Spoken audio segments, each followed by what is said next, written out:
आपल्या अर्थसंकल्पीय अधिवेशनातला सत्ताधारी पक्षाचा सगळ्यात पहिला प्रस्ताव होता, उशिरा का होईना पण पुकारला गेला, याच्याबद्दल अध्यक्ष महोदय आपले धन्यवाद.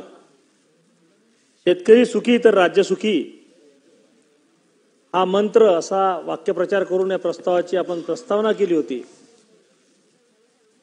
आणि आज मुख्यमंत्री महोदयांनी अंतिम आठवडा प्रस्तावामध्ये भाषण करत असताना प्रस्ताव कसा असायला पाहिजे याच्या काही अपेक्षा ठेवल्या होत्या. मला असं वाटतं त्यांच्या अपेक्षेच्या अनुरूप आपण हा प्रस्ताव तयार केलेला आहे.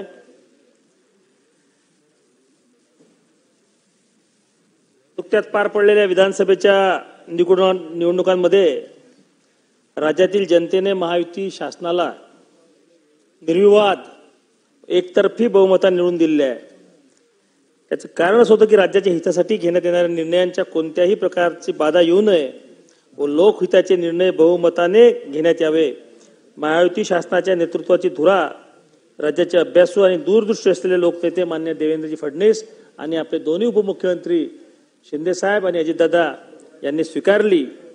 आणि आता राज्य थांबणार नाही, महाराष्ट्र आता थांबणार नाही या उक्तीप्रमाणे विकासाची घोडदौड सुरू राहणार आहे. याकरिता मी जनतेचे विश्वास व प्रेमापोटी महाराष्ट्रातील तमाम 12,35,00,000 जनतेचे मनापासून आभार व्यक्त करतो. नुकतीच पार पडलेल्या महाराष्ट्राच्या अर्थसंकल्पामध्ये 25-26 या वर्षाचा अर्थसंकल्प 11 मार्च रोजी जाहीर झाला. आणि महाराष्ट्र राज्यावर पुढच्या वर्षी 9,32,000 कोटी रुपयांचा कर्जाचा बोजा राहण्याचा अंदाज या अर्थसंकल्पात व्यक्त करण्यात आला होता. या वर्षी तर 65,000 कोटी रुपये हे कर्जाच्या व्याजावर देण्याची तरतूद आहे. परंतु पुढच्या वर्षी 1,21,000 कोटी रुपयांचं व्याज आपल्याला देण्यात येणार आहे. परंतु हे जरी असलं तरीही स्थूल राज्य उत्पादनाच्या तुलनेत कर्जाचे प्रमाण हे 25% असायला पाहिजे. मात्र आताही राज्य कंट्रोलमध्ये आहे. 18.32%च आपलं स्थूल उत्पन्नाच्या प्रमाणात कर्जाचं प्रमाण आहे. यावर्षी बजेटची जेव्हा चर्चा होत होती तेव्हा महिला व बाल विकासासाठी 31,907 कोटी, ऊर्जा विभागाला 21,534 कोटी, सार्वजनिक बांधकाम 19,079 कोटी आणि जलसंपदा विभागाला सगळ्यात जास्त तुलनेनं 15,932 कोटी रुपये, ग्रामविकास 11,480 कोटी, नगर विकासाला 10,629 कोटी अशी तरतूद करण्यात आली होती. यंदाच्या अर्थसंकल्पात आपल्याला जाणीव आहे की आमचा जो शेतकरी वर्ग आहे तो कर्ज माफीची आतुरतेने वाट पाहत होता आणि बऱ्याचशा शेतकऱ्यांनी कर्जाचे हप्ते त्या दृष्टीने भरले नाहीत. परंतु मुख्यमंत्री देवेंद्र फडणवीस साहेब यांनी राज्याच्या जनतेला आश्वस्त केले आम्ही कर्जमाफी देऊ. थोडंसं राज्याचं एक बॅलन्स शीटच्या बाबतीत थोडं तयार झालं की आपण कर्जमाफीची घोषणा करू. आणि हे आश्वासन दिल्यामुळे बऱ्याचशा प्रमाणात महाराष्ट्राचा शेतकरी हा काही प्रमाणात सुखावला. मी त्यांचे मनापासून आभार व्यक्त करतो. जलसंपदा विभागाला 15,932 कोटी रुपयांची भरघोस तरतूद करून त्यात नदीजोड प्रकल्प, जलयुक्त शिवार वगैरे असे घेतल्या गेले आणि कृषी विभागासाठी 9,700 कोटीची तरतूद केली गेली. महत्वाचा विषय याच्यामध्ये कृत्रिम बुद्धिमत्ता म्हणजे आर्टिफिशियल इंटेलिजन्स याच्यासाठी 500 कोटी तरतूद केल्या गेली. पुढच्या 2 वर्षात ते पैसे खर्च करणार आहेत. आणि ते कसे करतील, काय करतील याचे अनेक त्याला म्हणतात पॅरामीटर्स तयार होतील. मला एक भीती वाटते अध्यक्ष महोदय या सगळ्या गोष्टीतून. आपल्या महाराष्ट्राचा जो फायनान्स बिल आला त्याच्यामध्ये जे उत्पन्न आहे महाराष्ट्राचं त्याच्यामध्ये शेती क्षेत्राचा वाटा हा 5-6% कमी आहे. मात्र रोजगाराच्या बाबतीत शेती क्षेत्राच्या भरोशावर 46% लोकसंख्या ही शेतीवर अवलंबून आहे. मात्र शेतीचं राज्याच्या उत्पन्नात योगदान हे 5%पेक्षा कमी आहे. आणि म्हणून 2015 सालच्या डिसेंबर महिन्यामध्ये 2014च्या डिसेंबर महिन्यामध्ये देवेंद्रजी मुख्यमंत्री झाल्यानंतर रेकॉर्ड भाषण आहे त्यांचं विधानसभेमध्ये, आणि त्यामध्ये त्यांनी असं म्हटलं होतं की मी आता शेतीला रिलीफ बेस्ड इकॉनॉमी न ठेवता इन्व्हेस्टमेंट बेस्ड इकॉनॉमीकडे नेणार आहे. आपल्याला माहीत असेल की आपल्या देशासोबत जे देश स्वतंत्र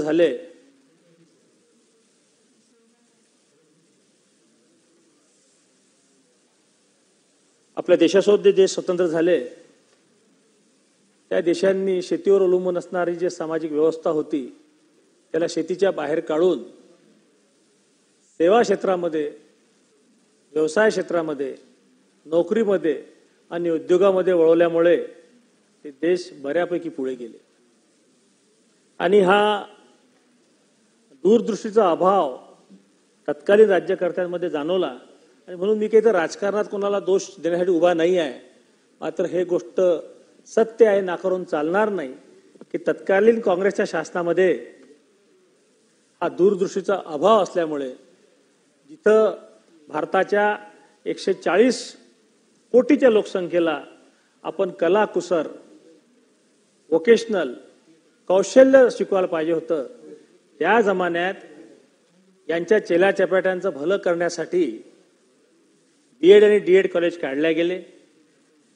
10-10 लाख शिक्षक तयार झाले, मात्र आपल्याकडे नोकऱ्या मात्र 1 लाख लोकांनी देता आल्या नाहीत. आणि याच्यातून एक लोकसंख्या अशी तयार झाली ज्याला आपण मानव संसाधन म्हणतो. जरा बसा, तुम्ही शिस्त पाळा, जरा बसा खाली.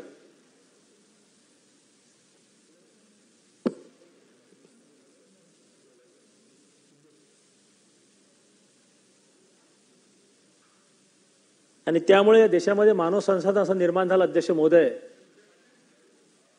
त्यांना घाम गळायची तयारी आहे, मेहनत करायची तयारी आहे, मात्र त्यांच्या हाताला काम नाही आणि त्यांना काही वोकेशनल येतही नाही.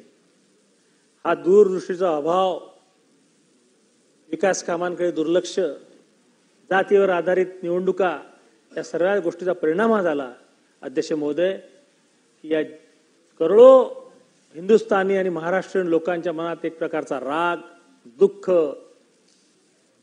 अनास्था, व्यथा, चिंता ही सर्व मनात दाटून होती. आणि मग देशाच्या राजकारणामध्ये नरेंद्र मोदी सारखं एक माणूस जेव्हा त्यांना समोर दिसला, तेव्हा 2014 साली तमाम महाराष्ट्राच्या आणि देशाच्या लोकांनी आक्रोश ज्याला म्हणतात तो आक्रोश व्यक्त केला कमळाचं बटन दाबून. आणि त्याच्यातून जे चरित्र निर्माण झालं, त्या चरित्राचं नाव दिल्लीमध्ये नरेंद्र मोदी होतं आणि महाराष्ट्रामध्ये देवेंद्र फडणवीस होतं. हे सत्य नाकारून चालणार नाही. आज आपण जेव्हा 2025 साली या विषयावर बोलून राहिलो तेव्हा अनेक असे उपक्रम घेतले गेले की जे जर 25 वर्ष आधी घेतल्या गेले तर या देशाची आणि या महाराष्ट्राची अधोगती झाली नसती. आणि म्हणून मी आज थोडंसं अकॅडमिक विचार करत होतो की या सर्व गोष्टीला शेवटी आपल्याला नेऊन कुठं पोहोचवायचं आहे. शेवटी विधिमंडळाच्या लॉबीमध्ये अध्यक्ष महोदय आमचा प्रवीण दटके क्रीमचे बिस्किट जेव्हा खाते तर तो 5 लोकांना म्हणते बिस्किट घेता काय, त्यात 4 म्हणतात डायबिटीज आहे. त्यात आता मी एक आहो. चहा घ्यायला गेलो तर पहिले असा जमाना होता की विदाऊट शुगर चहा एक माणूस मागवत होता, 100 कप शुगरवाला चहा. आज शुगरचा चहा पिणारे लोक 1% आहे तर 99% विदाऊट शुगर चहा मागून राहिले. मी जेव्हा लहान होतो तेव्हा पोट आत होतं, छातीवरती होती. आता अशी परिस्थिती आहे, छाती चप्पली दिसत नाही, अशी प्रत्येक माणसाची अवस्था झालेली आहे. आणि मग त्या खोलात जर जेव्हा आपण शिरलो तेव्हा आपल्या लक्षात आलं अध्यक्ष महोदय, हरित क्रांती या देशात झाली त्याचं मोठं श्रेय आपले स्वामीनाथन साहेबांना लोक देतात. त्याच्यामध्ये दोन विचार प्रवाह असू शकतील, पण त्यांचं योगदान हे मान्य करावं लागेल. परंतु हे करत असताना भारत देशामध्ये एक अडचण निर्माण झाली. आपल्या देशामध्ये फूड सिक्युरिटी तर निर्माण झाली, परंतु आपण न्यूट्रिशन सिक्युरिटीकडे वळू शकलो नाही. आणि म्हणून आजची जी लोकसंख्या आहे त्याच्यावर राणेसाहेब या सगळ्या गोष्टीचा परिणाम हा होऊन राहिला की प्रत्येक माणसाला महात्मा फुले योजना द्यायला लागून राहिली, शासकीय दवाखाने वाढवून राहिले, शासनाचा आरोग्य विभागातला खर्च वाढवून राहिला, 5-5, 10-10 लाख रुपयाचे ऑपरेशन्स तयार होऊन राहिले. आणि याच्यात जेव्हा खोलात आपण शिरलो तेव्हा आपल्या लक्षात आलं की 1960च्या दशकामध्ये 70च्या दशकामध्ये जेव्हा भारत देशामध्ये हे जे अन्नासाठी आपण परदेशी राज्यांवर अवलंबून होतो, अमेरिकेसारख्या देशांवर, तेव्हा ग्रीन रिव्हॉल्युशनच्या नावाखाली गव्हामध्ये मूलभूत बदल करण्यात आले. 2 क्विंटल आणि 4 क्विंटलच्या वरती जिथं गहू पिकत नव्हता तिथं 30-30, 40-40 क्विंटल गहू पिकायला लागला. व्हाईट रिव्हॉल्युशन मध्ये आपलं धान जे पीक आहे त्याच्या मागे आपण लागलो. नंतर या पिका लोकांनी आळायला लागलं. मग पब्लिक डिस्ट्रीब्युशन सिस्टीम मध्ये आपण हे उत्पादन आहे हे त्या पीडीएस मध्ये टाकलं. आज 80 कोटी लोकांना आपण हे जे डायबिटीज युक्त अन्न ज्याला म्हणतो त्याचा सप्लाय आपण म्हणजे विष पुरवण्याचं काम आपण करून राहिलो. आणि मग देशाच्या नीती आयोगानं चर्चा सुरू केली, वॉटर फुटप्रिंट या विषयावर चर्चा झाली. मग आपलं जे जमिनीवरचं पाणी आपण सरफेस वॉटर म्हणतो त्याचं कन्झम्पशन या विषयावर चर्चा झाली. मग ग्रीन पाण्यावर चर्चा झाली, म्हणजे पावसावर आधारित पीक पद्धती. आणि मग एक त्याच्यातून चर्चेतून एक निष्पन्नावर आपण पोहोचलो की आपलं गहू आणि आपलं धान तांदूळ याच्यामुळे सगळ्यात जास्ती ग्लायसेमिक इंडेक्स असल्यामुळे आपण फार मोठी देशाची लोकसंख्या डायबिटीस कळे आपोआप वळवल्या गेली. आणि मोदीजींचं आम्ही भारतीय जनता पक्षाचे सर्व लोक नाव घेतात, त्याच्या मागं आमचे नेते आहेत याच्यापुरतं हा विषय मर्यादित नाही आहे. 72 देशांच्या UN मध्ये ठराव झाला. 2023-24 मध्ये भारत देश त्यांनी अधिकार दिले की आपण 2023-24 जगातलं मिलेट इयर म्हणून साजरं करू, म्हणजे भरड धान्याचं वर्ष म्हणून साजरं करू. आणि नंतर जेव्हा मी तिच्या खोलात अभ्यास करायला लागलो तेव्हा माझ्या लक्षात आलं की हे जे मिलेट्स होते हे भारत देशाचं सगळ्यात चांगलं खाद्य होतं आणि त्याच्यावरच पूर्ण जग जगायचं. आता आपल्या सोप्या भाषेत बोलायचं झालं तर पहा तुम्ही, ज्वारी हेच आपलं खाद्य होतं, गहू आपलं खाद्य नव्हतं. गव्हाची पोळी तुम्ही तयार करायला गेले 1-2 मिनिटात पोळी तयार होते, महिलांना जास्ती माहित आहे. ज्वारीचे भाकर तयार गेले तुम्ही थोडा त्रास होतो, भाकर तयार करायला वेळही लागते, पण चवदार भाकरच आहे. कारण की भाकरीमध्ये फायबर कंटेंट सगळ्यात जास्ती आहेत, पौष्टिकताही आहे, पचायला सोपी आहे, ग्लायसेमिक व्हॅल्यू गव्हामध्ये जास्ती आहे. आणि मग जेव्हा वॉटर फुटप्रिंटचा विषय जगात चर्चेला गेला, या देशात चर्चेला गेला, a drop of water saves life असे विषय जेव्हा समोर आले तेव्हा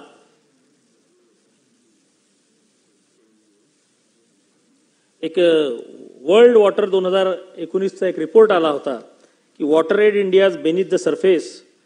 त्यांनी एक फार मोठं आश्चर्यकारक आणि तेवढं डोळे उघडणारा अहवाल सादर केला की 1 किलो साखरेचं उत्पादन करण्यासाठी ऊसाच्या पिकाला जे पाणी लागते भाऊ ते लागते 2000 लिटर. त्याचं जे पॅरेंट क्रॉप आहे ऊस, त्याला 2000 लिटर पाणी लागते 1 किलो साखर उत्पादन करण्यासाठी.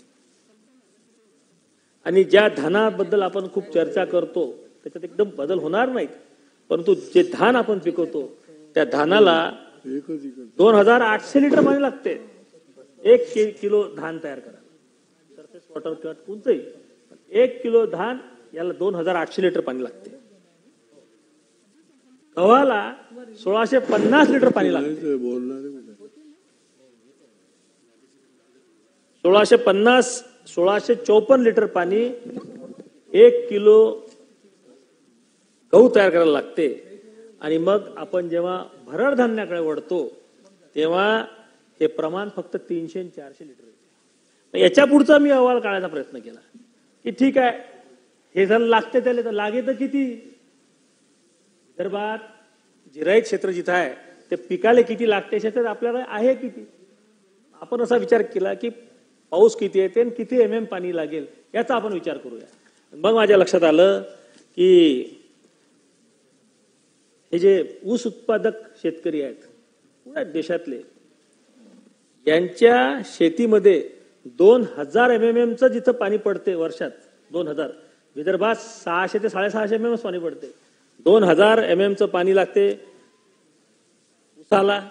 वर्षाच्या ज्या इरिगेशन सायकल्स असतात म्हणजे पाणी देण्याच्या पाळ्या म्हणतो पाणी देण्याच्या 24 पाळ्या लागतात. आपल्या धानाला 1250 MM पाणी लागते वर्षाला आणि 18 सायकल्स आहेत त्याच्या इरिगेशनच्या. आणि जेव्हा आपण पल्सेसकडे वळतो तेव्हा फक्त 4 इरिगेशनच्या सायकल्स लागतात. पाणी लागते 350 MM फक्त. आपण जेव्हा रागी म्हणजे हेच भरड धान्य याला फक्त 6 सायकल्स लागतात 350 MM. कॉटनला 550 MM आणि म्हणून ग्राउंडनट 550 MM.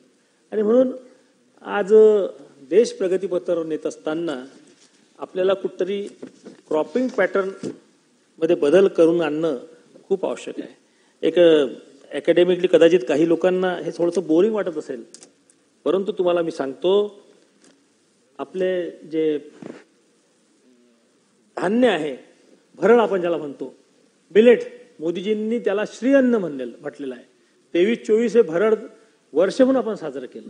परंतु आपले तर तेच आहे की एखाद्या कार्यक्रमावर फोकस त्या दिवसापुरता किंवा त्या वर्षापुरता राहते नंतर तो फोकस शिफ्ट होते.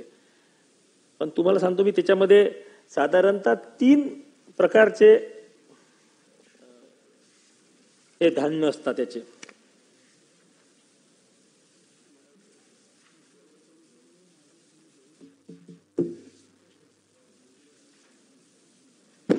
आपल्याकडे जेव्हा आपण याचा विचार करतो भरड धान्याचा तेव्हा 17 पद्धतीचे मायनर मिलेट्स आहेत या देशात. 17 पद्धतीचे. आणि brown millet, barnyard millet, little millet, kodo millet, foxtail millet, finger millet, proso millet असे अनेक प्रकार आहेत. मराठीमध्ये याचं जर शब्दांकन केलं तर आपण त्याला पॉझिटिव्ह मिलेट्स म्हणतो, न्यूट्रल मिलेट्स म्हणतो आणि निगेटिव्ह मिलेट्स म्हणतो. त्याच्यामध्ये मेजर मिलेट्समध्ये ज्वारी येते, बाजरी येते, नाचणी येते. मायनर मिलेटमध्ये राळा, कुटकी, भगर हे येतात. आता अडचण काय होऊन राहिली याच्यामध्ये तुम्हाला सांगतो मी. अडचण कुठं आहे? अडचण अशी झाली की शेतकरी जे परवडेल तेच पिकवेल. आणि म्हणून जसं आपण संविधानावर चर्चा करत असताना हा देश हा मल्टी डायव्हर्सिटी मल्टीलिंग्युअल 5000च्या वरते बोली भाषा असणारा देश आहे आणि याचा आपल्याला अभिमान जेव्हा आपण बाळगतो तीच पद्धत क्रॉपिंग पॅटर्न मध्ये स्वीकारायला पाहिजे होती. आपण मोनो क्रॉपिंग पॅटर्न मध्ये वळलो हळूहळू. शेतकऱ्याला परवडते, श्रम कमी आहेत, लेबरचा प्रॉब्लेम आहे, यामुळे शेतकरीही मोनो क्रॉपिंग पॅटर्नकडे वळले. आत्महत्याचं सगळ्यात मोठं कारण हेच आहे की विदर्भातला महाराष्ट्राचा शेतकरी हा सोयाबीन कॉटनच्या पलीकडे जातच नाही. आणि जेव्हा त्याची इनपुट कॉस्ट वाढते, हे खूप खाणारे खादाळ पीक आहेत, जेव्हा ज्याची इनपुट कॉस्ट वाढते, ज्या वर्षी पिकते त्या वर्षी तर शेतकरी समाधान राहतो, पण ज्या वर्षी क्रॉप फेल होते अध्यक्ष महोदय त्या वर्षी मात्र शेतकरी आत्महत्याकडे वळतो. हे संशोधनातून प्रूव्ह झालेलं आहे की तुमचं कल्चर, संस्कार किंवा तुमच्या शेतीमधलं पीक पॅटर्न हे मोनो क्रॉपिंग पॅटर्नपेक्षा डायव्हर्सिफाईड कॉटन पॅटर्नमध्ये जर आपण गेलो तर खूप बरं झालं असतं. परंतु याच्यामध्ये थोडंसं राज्यकर्ते आणि आमचे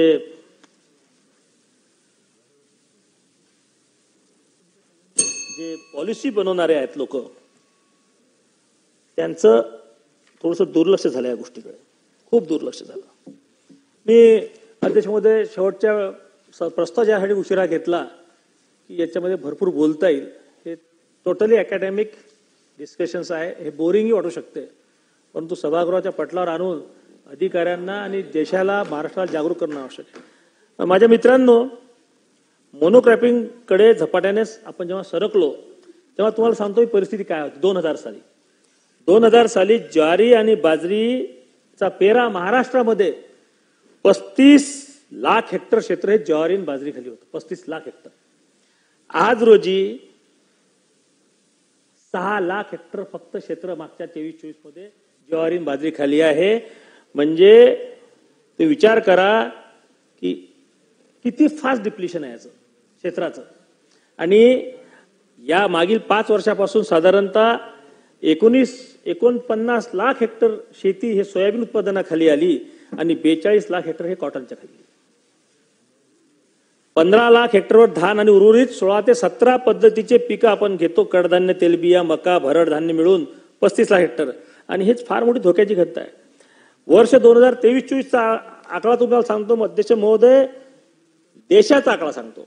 भारत देशामध्ये 1107 लाख हेक्टर 1107 लाख हेक्टर शेती ही आपण खरीप हंगामामध्ये पेरणीखाली घेतो. आणि त्याच्यापैकी 102 लाख हेक्टर प्रक्षेत्र ज्वारी, बाजरी, रागी या लहान कडधान्याच्या अंतर्गत लागवडीखाली येते. एकूण क्षेत्राच्या फक्त 9.20%. स्वातंत्र्य जेव्हा झाला तेव्हा 55% आपली शेती या भरड धान्याखाली होती, म्हणजे मिलेट्स खाली. आज 9.20% आहे. म्हणून परिणय भाऊ, आपलं प्रवीण भाऊ असो की आमचे सर्व मित्र, खा किती, खायची इच्छा काही संपत नाही, एनर्जी काही येत नाही. त्याच्यातली पौष्टिकता जे आहे ते संपून गेली. न्यूट्रिएंट कंटेंट जे आहेत ते नाहीच आहेत आपल्या ज्वारी राईसमध्ये. आणि महाराष्ट्राचा जर विचार केला तुम्ही, महाराष्ट्राचा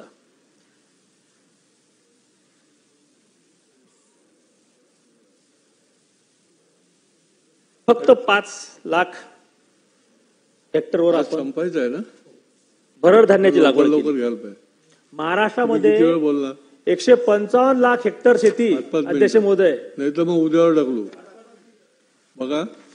अध्यक्ष महोदय, महाराष्ट्रामध्ये 155 लाख हेक्टर शेतीपैकी, माझ्या मित्रांनो समजून घ्या तुम्ही आपण कुठं चाललो. 155 लाख हेक्टर शेतीपैकी स्वतंत्र देशामध्ये जेव्हा महाराष्ट्राची निर्मिती झाली तेव्हा 60 लाख 70 लाख हेक्टर शेती हे भरड धान्याखाली होती. आज रोजी भरड धान्याखाली फक्त 5 लाख हेक्टर शेती आहे. तर त्याचं प्रमाण आहे 3.82% फक्त. 50% शेती जिथे ज्वारी, बाजरी, मका आणि हे मका म्हणतो राई, कुटकी खाली होती, ती आज फक्त 3.82% आली. अडचण तिथं आहे. भरड धान्याच्या आरोग्यावर, जमिनीच्या पोतीवर, कृषी व्यवस्थापनावर सकारात्मक परिणाम दिसून येतात आणि दीर्घकालीन याच्यामध्ये उपाय करावे लागतील. आणि आज अडचण अशी आहे की जगाचा विचार जर आपण करतो, जगाचा, world as a whole 800 billion population आहे, तिथे जगाच्या मिलेट्समध्ये 15% वाटा हा आपला आहे. आणि याच्यातून खूप मोठं परकीय चलन आपल्याला भेटू शकते. 1950-51 सालचा जर डेटा काढला आपण, 51 लाख हेक्टर शेती आपली या मिलेट्स खाली होती 111 पैकी. आज रोजी फक्त 4000, म्हणजे 13% दरवर्षी कमी होत गेलं आहे. अशी परिस्थिती आहे. आणि म्हणून या सगळ्या गोष्टीचा विचार करता मी तुम्हाला उदाहरण देतो. आमच्या पंजाबराव देशमुख कृषी विद्यापीठाकडे जेव्हा मिलेट इयर साजरा करण्याचा मोदीजींनी संकल्प केला 23-24 साली, तेव्हा मी डीपीसीतून देवेंद्रजी मुख्यमंत्री असताना 15 लाख रुपये दिले की पशुखाद्यामध्ये या मिलेट्सचा वापर करा. कारण की आता 50% लोक काय, 70% लोक नॉन व्हेजिटेरियन झाले. जनावरं जर सेंद्रिय खातील तर आपणही थोडंसं सेंद्रिय होऊन जाऊ.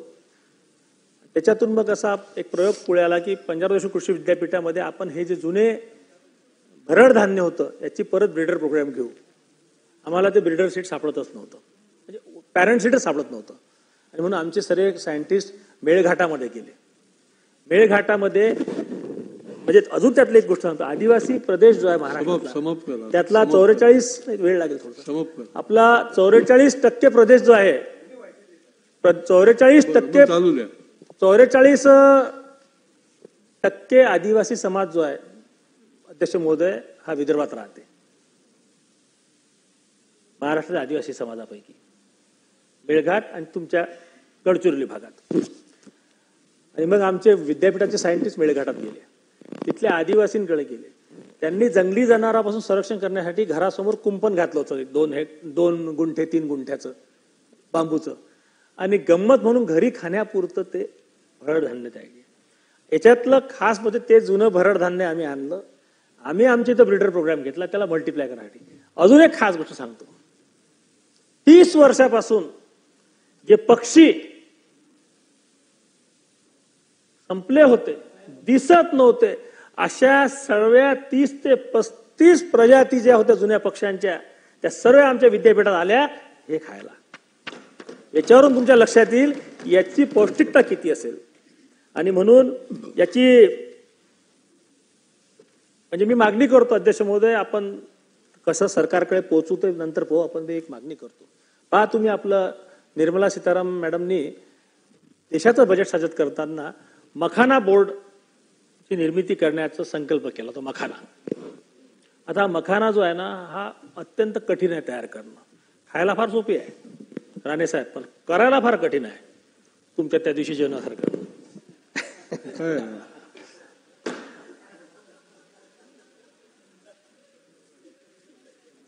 कमळासारखे फुलं असतात त्याचे. त्या फुलाच्या आतलं ते बियाणं काढा लागते, ते सुकवा लागते, पूर्ण पाण्यात फिरावं लागते ते. आणि मग ते मखाना बोर्ड म्हणजे ते तयार होते ते मखाना. त्यांनी मखाना बोर्डची स्थापना केली. मी आज माझ्या सर्व सदस्य मित्रांतर्फे अध्यक्ष महोदय आपल्या मार्फत शासनाला विनंती करतो की आपण महाराष्ट्रामध्ये मिलेट बोर्ड तयार करूया. आपण मिलेट बोर्ड तयार करू. आपल्या 4 कृषी विद्यापीठांना आपण ते काम देऊ. आणि सरकारच्या बजेटच्या भरोशावर न राहता मुख्यमंत्री सहायता निधीमधून ज्या पद्धतीने तुम्ही पेशंटला मदत करता, माझी जास्ती मागणी नाही अध्यक्ष महोदय, 25-25 कोटी रुपये फक्त मला द्या तुम्ही प्रत्येक विद्यापीठाला. आपण या मिलेट बोर्डच्या माध्यमातून चांगलं उत्पादन देणाऱ्या या मिलेट्सच्या व्हेरायटी, आता काही प्रमाणात आम्ही केलं. यशस्वी आणि तेजश्री या 2 व्हेरायटी आम्ही निर्माण केल्या कृषी विद्यापीठानं. त्या मी याच्यासाठी म्हणतो की छोटी परवडलं पाहिजे ना शेतकऱ्याला, परवडलं तेच तो पिकवेल. आणि म्हणून या पद्धतीनं सरळ वाण आहेत हे, म्हणजे त्यात संक्रमण होण्याची परिस्थिती नाही आहे. हे सरळ वाण आपण डेव्हलप करू शकतो विद्यापीठाच्या माध्यमातून.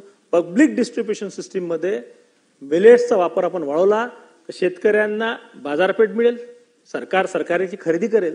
आणि या मिलेट्सच्या 17 व्हेरायटीज ज्या आहेत भरड धान्याच्या, याच्यापैकी फार कमी व्हेरायटींना MSP लागू आहे अध्यक्ष महोदय. माझी आपल्या मार्फत विनंती आहे शासनाला की सर्व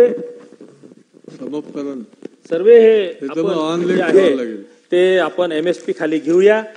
मला बरंच बोलायचं होतं पण अजून एक मागणी करतो मी याच्या माध्यमातून. माननीय अध्यक्ष महोदय एक 10 मिनिटं संपवतो, जास्त वेळ नाही घेणार. मग आपल्याला प्रस्ताव उद्या ठेवायला लागेल. अध्यक्ष महोदय प्रस्ताव आपला पहिला होता, एक 10 मिनिटात बोलतो. आता याच्यात काय होऊन राहिलं, सरकारच्या नीतीबद्ध खोट नाही आहे. विरोधी पक्ष असो की आपला सत्ताधारी पक्ष असतो, कुठलंही सरकार कुठलाही मंत्री जेव्हा नीती बनवते तेव्हा प्रामाणिकता असतेच त्याच्या म्हणजे विषयामध्ये. अडचण काय होऊन राहिली, इंटिग्रेटेड पॉलिसीचा प्रॉब्लेम आहे. जो सेक्रेटरी असते, जो मंत्री येतो त्याच्या पद्धतीने विचार करतो आणि मग टेक्निकल त्याचा इम्पॅक्ट किंवा फिजिबिलिटी न पाहता एखादा प्रोजेक्ट लॉन्च होते आणि त्याच्यातून धोरण चुकतात. आणि म्हणून माझी विनंती आहे आपल्या मार्फत सरकारला, मंत्री महोदयांना की राष्ट्रीय भारत परिवर्तन संस्था, ज्याला national institute of transforming India म्हणतात, त्यांनी नीती आयोग तयार केला, नियोजन आयोग बंद केला. माझी सरकारला विनंती आहे की असाच एक नीती आयोग, राज्य नीती आयोग म्हणून तयार करावा. त्या नीती आयोग हा पाण्याचंही व्यवस्थापन पाहिल, सरकारला बजेटच्या आधी पूर्ण आराखडा देईल, गायडन्स देईल आणि त्या माध्यमातून शेती असो, पीक पद्धती असो, या सर्व विषयावर इन्फ्रास्ट्रक्चर डेव्हलपमेंट असो, वॉटर मॅनेजमेंट असो, या सर्व विषयामध्ये आपल्याला मार्गदर्शन मिळेल. वेळ खूप झाला असेल अध्यक्ष महोदय, तरीही 9 वाजले. अनेक विषयाला आपल्याला टच करता. माझं दुर्दैव आहे, हेच आहे दुर्दैव या देशाचं आणि महाराष्ट्राचं, की शेतीचा प्रस्ताव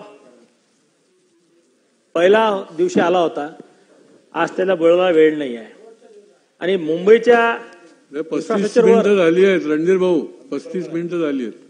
त्यामुळे आज रोजी काही का असेना, परंतु हा प्रस्ताव केला त्याबद्दल मी आपले धन्यवाद देतो आणि थांबतो. जय हिंद, जय महाराष्ट्र. अभिजित पाटील शॉर्ट मध्ये घ्या एकदम, नाही तर मग आपल्याला पुढे ढकलायला लागेल. साहेब धन्यवाद अध्यक्ष महोदय. साहेब आम्हाला बोलण्याची संधी आता एकतर सकाळपासून आत्ता मिळाली.